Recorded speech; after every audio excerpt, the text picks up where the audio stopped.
Kia ora and welcome to Oho Ake Books. My name is Whareus Living Man. Yesterday I was watching a video, a documentary series actually, from Carmen Bolter, who passed away recently, who was a magnificent documentary maker and an Egyptologist working out of the University of Calgary in Alberta, Canada. And it was called The Pyramid Code. It was made in 2009. And the last episode talked about the chronology of the ancient civilization of Egypt and how old it could be. John Anthony West putting it back, the culture back, to the end of the last golden age, prior to the end of the last golden age. So we're talking like 35,000 years ago, as the time when the pyramids and the Sphinx and the Giza Plateau and a lot of the structures in that region of Egypt next to the Nile, where the Nile used to be 8 miles west of where it is today, were constructed back about that end of during that last golden age 35,000 years ago. But at the end of the video of this particular episode of this documentary, it talked about the idea of the 2012 count, the Mayan calendar finishing in 2012, and the end of the Batum, I think it's Batum, ended in 2012, when our sun aligned with the center of the Milky Way galaxy. And it talked about what would potentially, why this was happening, and why the Mayans chose this particular date, and why and what was going to happen during this time. And of course, at 2012, many people, on December 21st, 2012, many people went into a frenzy thinking it was going to be the end of the world. Of course, there was a movie made called 2012 about the end of the world. I think it was some big blockbuster. I can't remember the guy's name that made that movie, but it was quite spectacular anyway. John Cusack movie, quite spectacular. But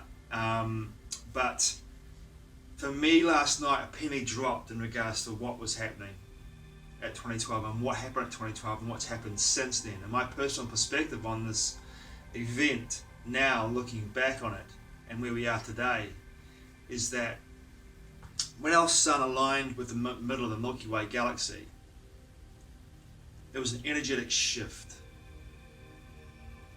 And that energetic shift was not the beginning or the end of a yuga cycle or the processional ages, at least on an energetic level.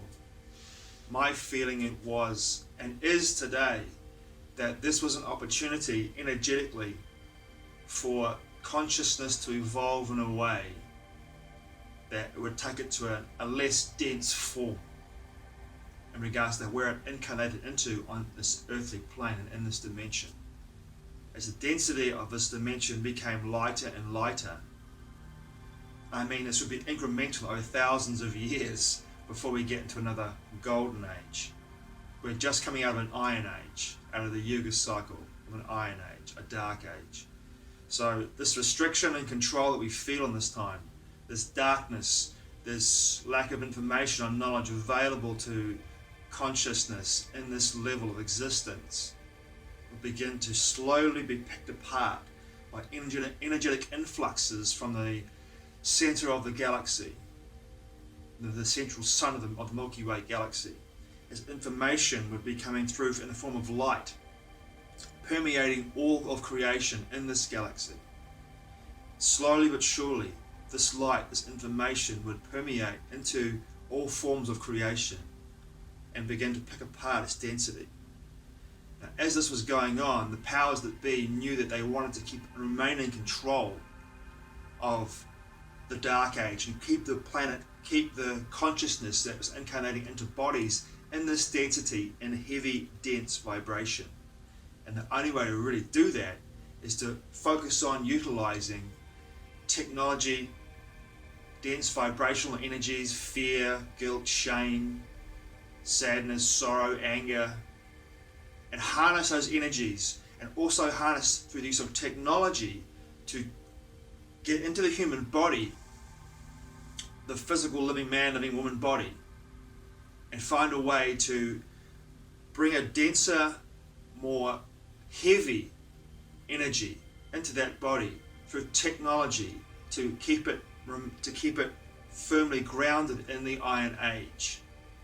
So the opportunity was presented to us in 2012, and it's even more as we go into the 2020s, the energy began to escalate in a way that was an opportunity for us to move through into light, into less density, and to do the shadow work, to look at our past, ancestral, personal lifetimes, and work through it and use this energy and ride this wave from 2012, but it would escalate in the 2020s.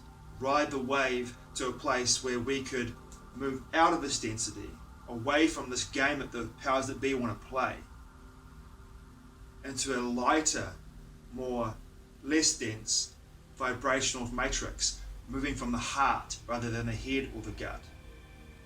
All three are very important, but moving from the heart and keeping the heart as a central point of accessing information and living our life from there would change our personal experience in this density and pull us and guide us away from the density that was being portrayed and being infiltrated into this dimension through the powers that be, utilizing technology and a narrative of fear, control, of division, of shame and guilt, which they have been doing for 2 years, since 2020, since this whole health crisis thing kicked off. And as we know for a fact, those of us who've done the research, we know that what the technology they've got now utilizing for particular medical procedures was probably ready back in 2016, 2017, 2018, 2019 to be deployed out in the next few years in order to keep the human form, the living man, living woman form, biological form, locked into a density that it could not move through spiritually into a place of less dense, more knowledgeable, more wisdom, more integration with these energies that have been flowing through since 2012. My own experience since 2012 has been incredibly powerful in regards to how my life has changed and shifted. In 2012, in 2011, 2012, I got really sick. So the first thing I did is I healed my body through holistic means for almost 2 years. Studied very hard about how I needed to change my lifestyle. Studied so hard about how I needed to heal my body in a way that removed all the heavy metal toxins from my body. The foods that I ate that were giving me the emotional satisfaction I needed because my healing process in regards to my shadow work wasn't being done in a way that was instrumental, that allowed me to move through that process of healing. Allowed me to lock in and bring in more light.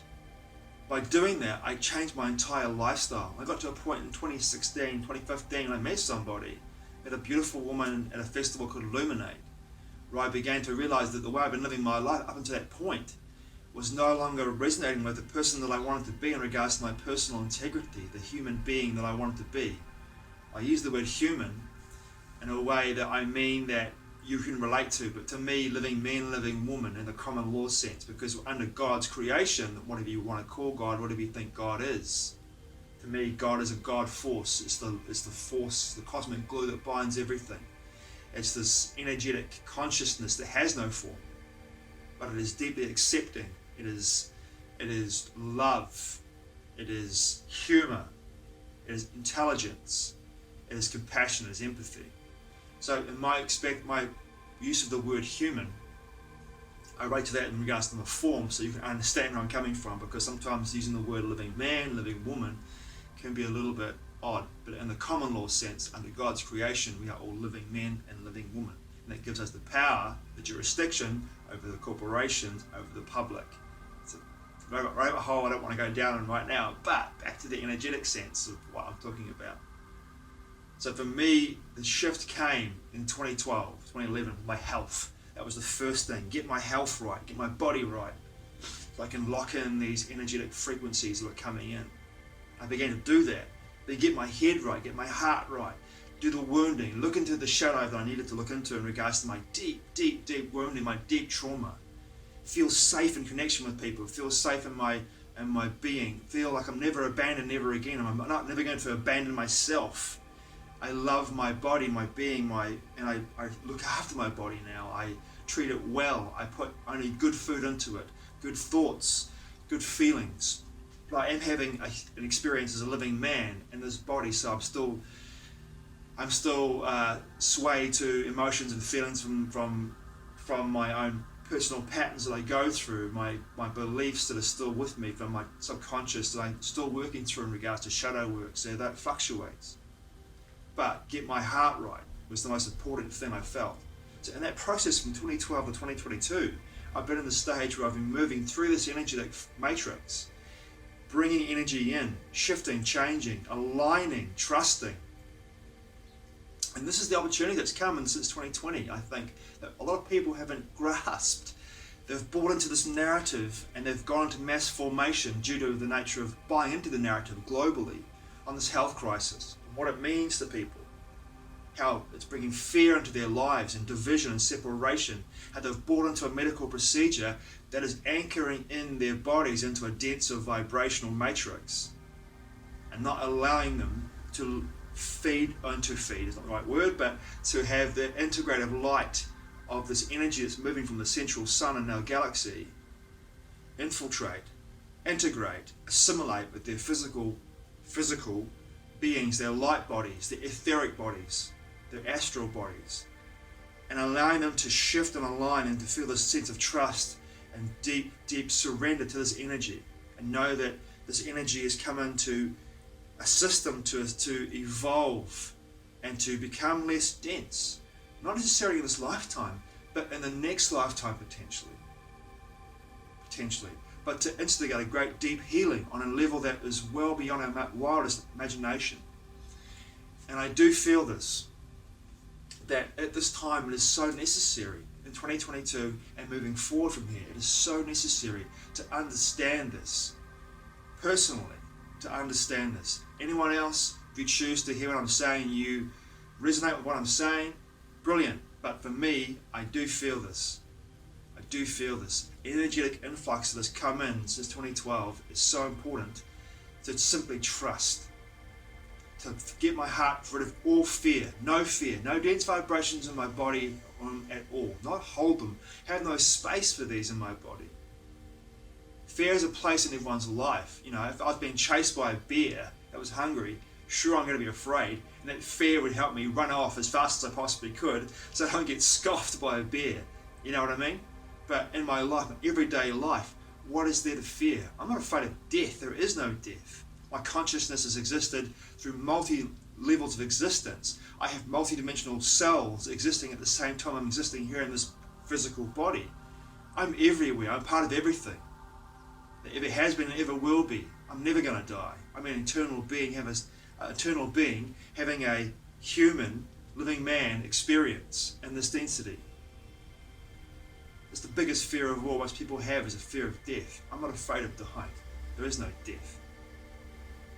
Sometimes in my life, I've been afraid of living.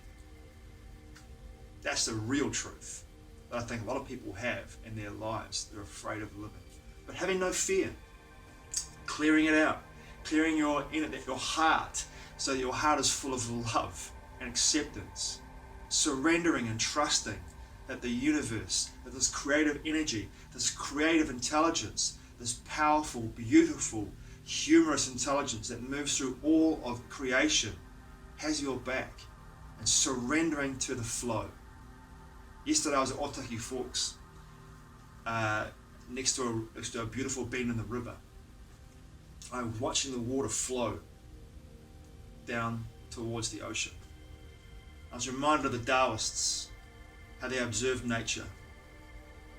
I was reminded in that flow of water that all I needed to do was surrender and let the flow take me back to the ocean. When I took mushrooms, I took a heroic dose of mushrooms in 1994 in Motueka. I took a heroic dose. It must have been, good God, it must have been at least between 200 and 300 gold top mushrooms, which is an enormous dose of mushrooms, absolutely enormous. And I asked to know what I was. I left my body and back to source energy, back to God. God was an ocean. God was the ocean for me. I'm a water sign, and God was the ocean. And when she told me, the female voice that told me I am God, I went back into that ocean again. I can't put into words how it felt for me. And I'm reminded now, I'm in that river. I'm always flying back to the ocean being God. And I surrender to that energy as best I can every day. Thanks for watching, I truly appreciate it. Matewa. I'll see you again soon.